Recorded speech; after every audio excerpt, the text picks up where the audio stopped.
Olá pessoal, nesse vídeo a gente vai começar a estudar um dos períodos de maior transformação da história brasileira, que foi o período conhecido como a Era Vargas, que vai de 1930 a 1945.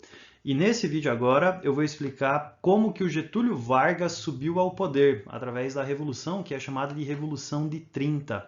Então vou explicar um pouco do contexto do Brasil antes da Revolução de 30 e como que aconteceu essa Revolução de 30, beleza? Então vamos lá, vamos nessa. Então primeira coisa, como é que estava o Brasil nesse período que antecedeu a Revolução de 30? Né? O Brasil estava num tipo de república que nós chamamos de república oligárquica. Né? E a república oligárquica ela tinha algumas características. Na política, o Brasil ele era governado num sistema que era conhecido como República do Café com Leite.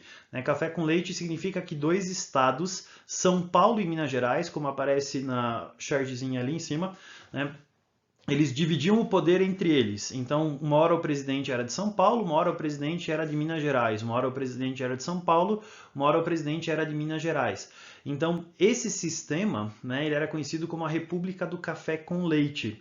Mas quem exercia o poder mesmo sobre a sociedade, que a sociedade brasileira era predominantemente rural, eram os coronéis. Por isso que o coronelismo ele era muito forte no Brasil naquele tempo. E a política daquele tempo ela era marcada por um problema que, graças a Deus, a gente não tem mais, né, que é o problema da corrupção. Né? Então, os políticos assumiam o poder e se preocupavam só com eles mesmos, o povo que se dane, e eles faziam arranjos para que eles pudessem permanecer no poder, né, enriquecendo, favorecendo os seus interesses, favorecendo os seus colegas. Tá? Então a política ela era governada por um grupo pequeno de pessoas que se preocupava só com eles mesmos e não se preocupava com o resto do povo. Ao longo da República Oligárquica, a gente teve uma série de revoltas que nos vídeos anteriores eu expliquei.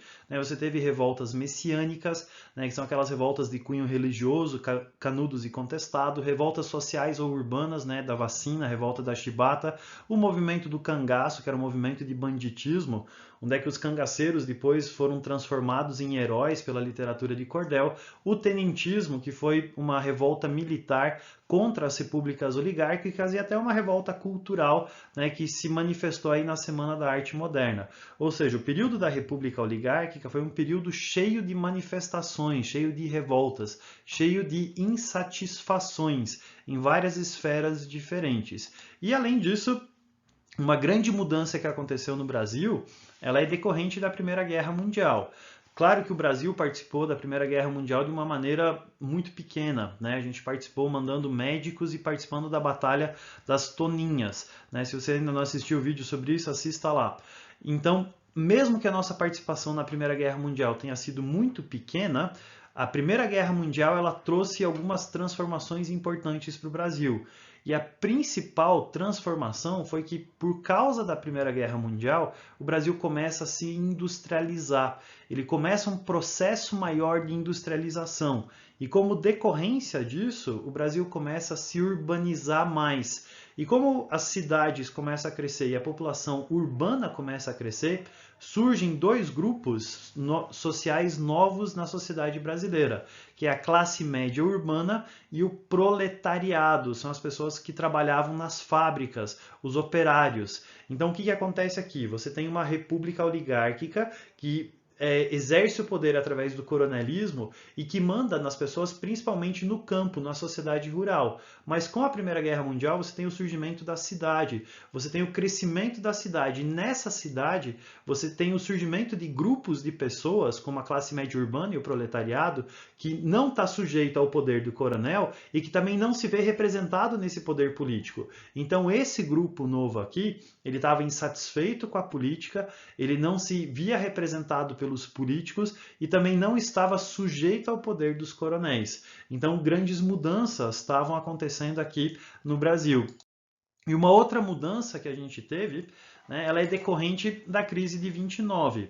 O nosso principal ganha-pão, o motor da economia brasileira era o café. E para quem que a gente vendia a maior parte do nosso café? A maior parte do nosso café era exportado, especialmente para os Estados Unidos. Mas aí em 1929 você tem uma crise. Essa crise vai afetar os Estados Unidos. E por consequência, como os Estados Unidos é a única potência do mundo, todo mundo passa a ser afetado por isso também, inclusive o Brasil. Porque nós vendíamos café para os americanos. Os americanos, por causa da crise, param de comprar o nosso café. Então, além da gente ter todas as insatisfações políticas e sociais, a gente ainda entra numa crise econômica. E nesse cenário, né, de insatisfações, de industrialização, de urbanização, de crise econômica, o presidente Washington Luiz é esse sujeito aqui, tá? Esse sujeito, Washington Luiz, que representava as oligarquias paulistas, ele era fluminense de nascimento, mas ele representava os grupos paulistas, ele resolve fazer a política do café puro. O que significa isso? Se café com leite é uma alternância entre São Paulo e Minas Gerais, Washington Luiz, que representa São Paulo, tentar fazer uma política do café puro, significa que ele vai tentar indicar um outro paulista para o poder. E outro paulista que ele vai indicar para o poder é o Júlio Prestes. Então você tem uma campanha em 1929 para presidente, para que você eleger o Júlio Prestes, que era um outro paulista, o que é a política do café puro. E isso vai gerar uma baita de uma insatisfação, especialmente nos mineiros. Então os mineiros, eles vão se unir com outros grupos políticos insatisfeitos com a República Oligárquica. E eles vão formar o que nós chamamos de Aliança Liberal. A Aliança Liberal foi uma aliança contra os paulistas para concorrer ao cargo de presidente do Brasil. E as oligarquias que se juntaram foram as oligarquias mineiras, né, Minas Gerais, Rio Grande do Sul e da Paraíba. E esses grupos, eles se juntaram e eles colocaram como candidato a presidente do Brasil um importante político gaúcho chamado de Getúlio Vargas, né, que é esse sujeito aqui. Então, o Getúlio Vargas, ele vai ser o candidato a presidente da Aliança Liberal para concorrer com o Júlio Prestes. E o vice dele vai ser um cara chamado João Pessoa, que era um político importante lá da Paraíba. Acontecem as eleições. É claro que as eleições daquele tempo elas eram fraudadas, né? Você tinha o voto de cabresto, você tinha bico de pena, você tinha uma série de esquemas de corrupção que aconteciam para que vencessem as eleições aquele grupo que a oligarquia quisesse que vencesse. E é claro que como esse grupo estava no poder, eles vão impedir o Getúlio Vargas de ganhar. Então, o resultado das eleições foi a vitória do Júlio Prestes. E aí falaram para o Getúlio Vargas, a gente precisa se revoltar, a gente precisa se manifestar, a gente precisa se posicionar, e daí Getúlio Vargas tem uma das suas frases mais famosas, ele diz, calma, deixe estar para ver como é que fica. Não vamos fazer nada, vamos esperar o momento certo. E o momento certo apareceu.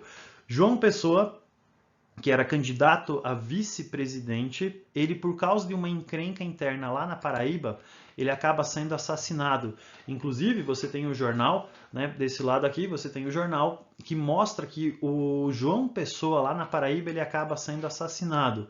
Getúlio Vargas vai utilizar isso como um catalisador, como um aglutinador. Ele vai pegar o assassinato de João Pessoa, que não tinha nada a ver com o que ele estava querendo fazer com isso, mas ele vai usar isso para mobilizar todas as pessoas que estavam insatisfeitas e vai juntar essas pessoas em torno de sua figura, de sua pessoa, para fazer uma revolução, que é a Revolução de 30.